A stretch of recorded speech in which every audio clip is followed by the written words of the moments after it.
This game is rated M for mature. Hey there everybody, redxparasite here, and welcome back to Let's Play Bayonetta 2. In the last episode, we made our way to this tower here. And now we're climbing up it.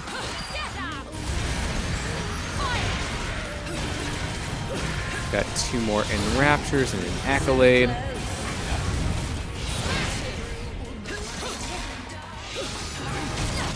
Ow. I could have sworn that I hit the timing for that.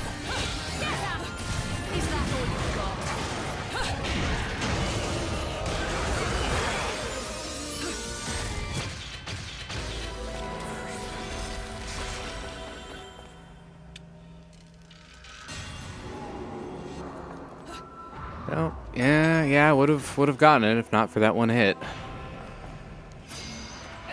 Moving a little farther up, we have another verse with, I think this is an allegiance?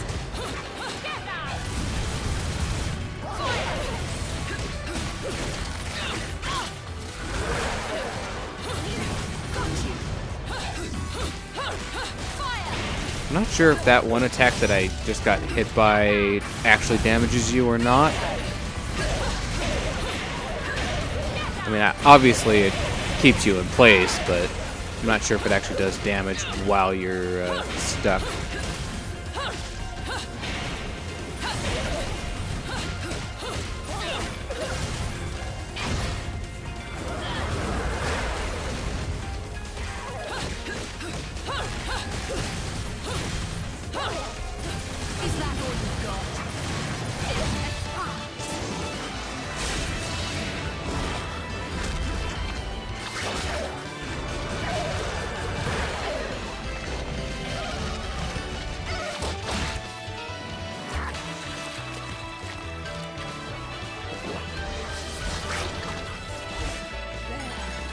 Okay, so that did not count as damage.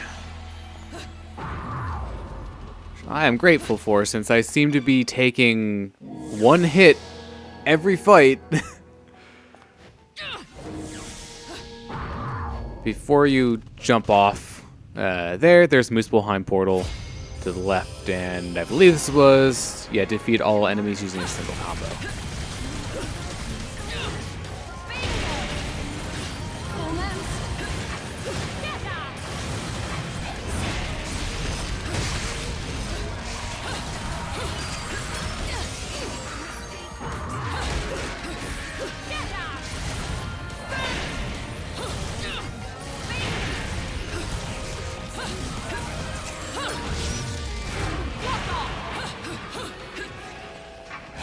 Okay, that was weird.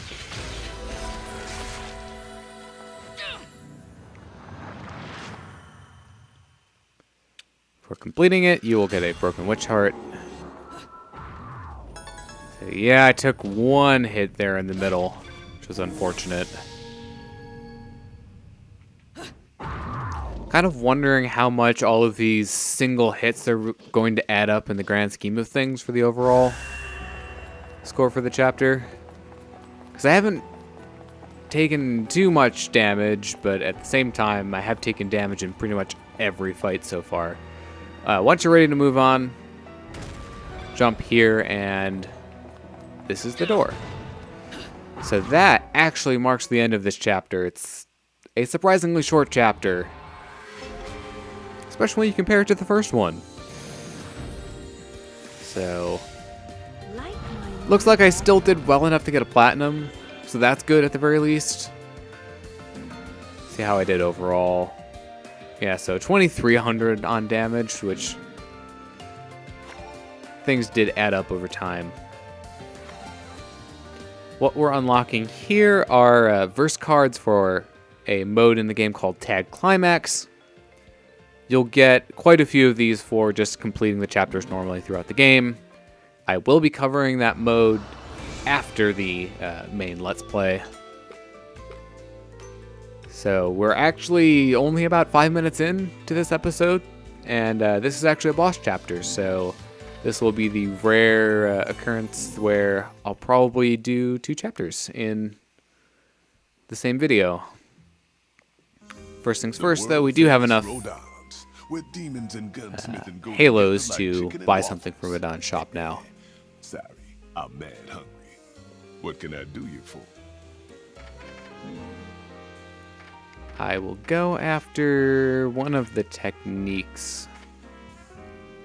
Let's go for Tetsuzanko first. So this one, if you just move the stick back to forward, you will get a instant Wicked Weave, which is nice.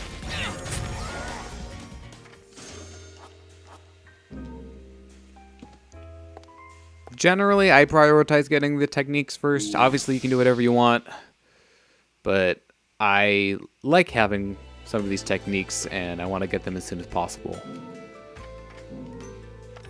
Without further ado, let's start Chapter 3.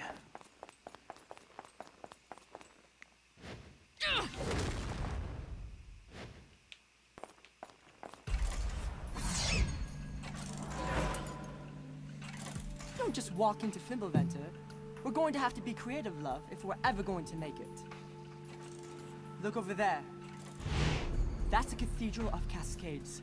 It was used for ritual worship of the mountain. Inside, there's a device that can build a bridge to the heavens. It'll take us halfway up Fimbulventer. An express pass. Right, love? Seems something finally came to mind, little one. While you're in the remembering mood, you wouldn't happen to know where the entrance to Inferno is up there, would you? Inferno?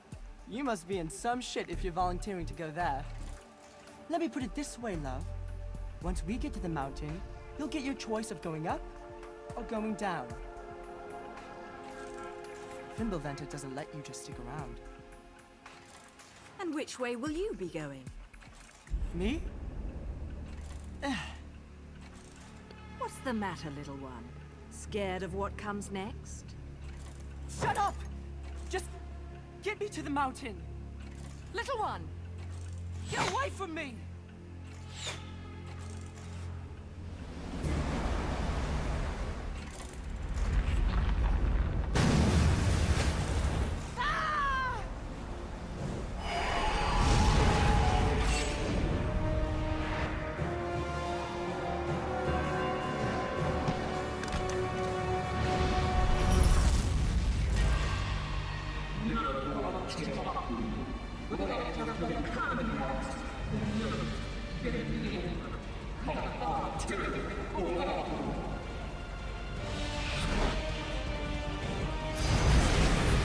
First things first, nice Lord of the Rings reference there. This is our first major boss. We did run into it in the first chapter, but this is our actual proper fight with it. One thing I will say about the bosses in this game is that they're not quite as, I guess, thematically tied to the stages as they were in the first game, so it'll kind of feel like sometimes we're just fighting a boss because it's been a few chapters and, you know, we need to fight a boss now. It's not quite as tied to the stages, but our first boss here is Glamor. And first phase is kind of boring. You're mostly just going to be waiting around, dodging things occasionally. When it does that launch attack, you can get in, you know, a solid combo of damage. You can use the hold fire during this segment to get a little bit of chip damage in. The game is nice and it doesn't drop your combos at all during this part, so you don't have to worry about that as much.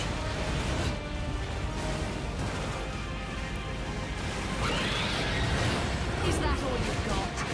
Get that!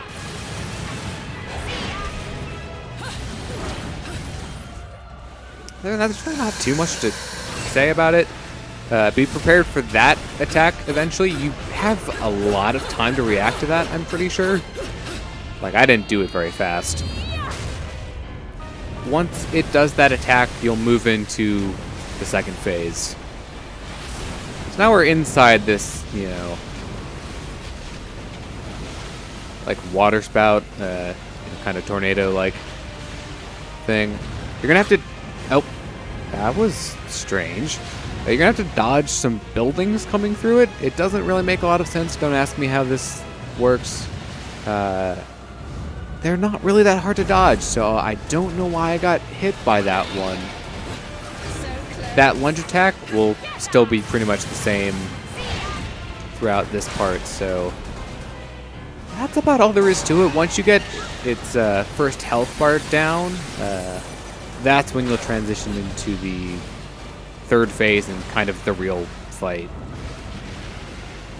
I mean, obviously we're fighting it right now, but this is kind of just the warm-up.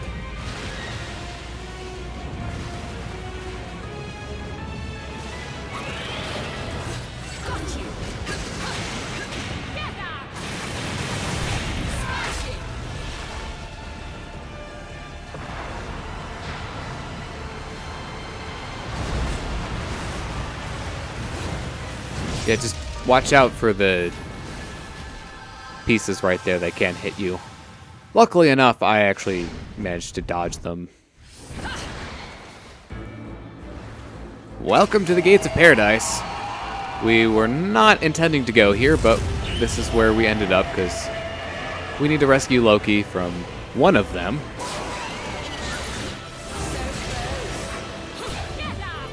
So, trying to keep your combo during this section can be a bit tricky. What you're going to want to do is, whenever you're not right next to the boss, use the hold fire so that your combo doesn't drop.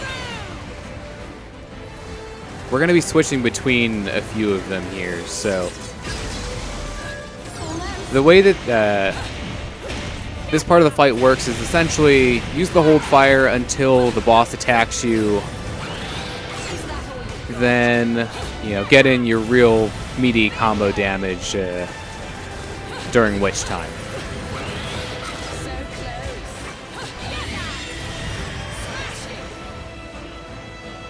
So as long as you can keep the combo going, the better.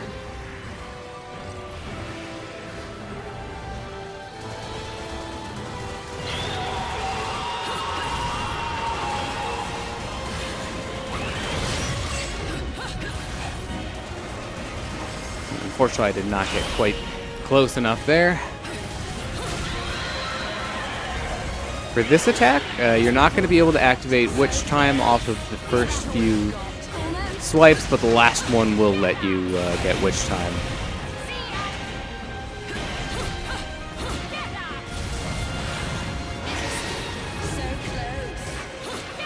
That swiping attack is pretty lenient on the timing.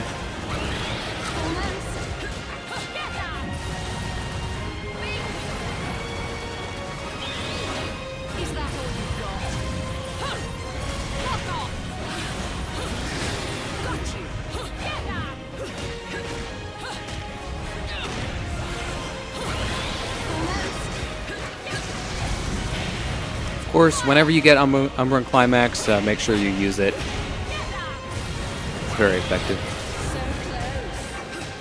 Then that's not too much to the fight. Music is pretty good. Again, it incorporates that kind of adaptive mechanic where once you get its health down low enough, the track will change a bit.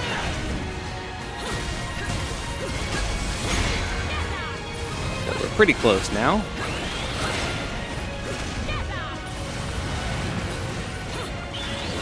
Is that all you've got? So close. There we go. I was waiting for the climax thing to pop up, but it took longer than I expected.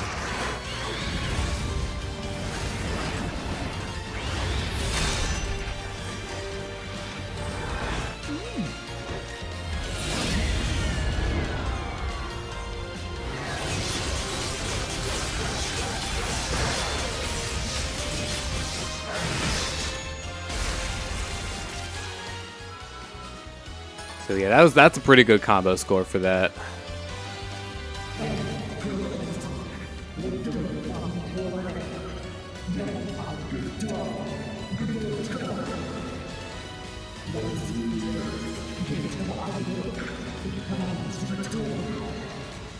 I don't recall asking for your permission. Oh, and I was wrong about our final destination. Going down.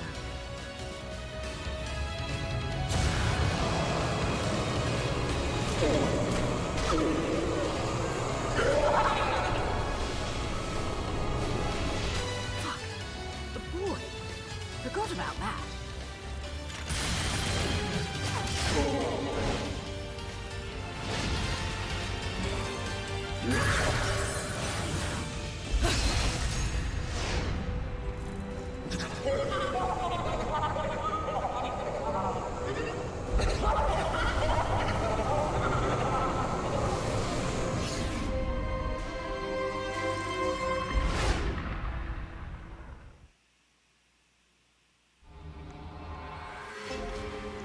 All in all, that was a pretty good fight. If I hadn't gotten hit that one time, I could have gotten a pure platinum on this, but I will definitely take what I got.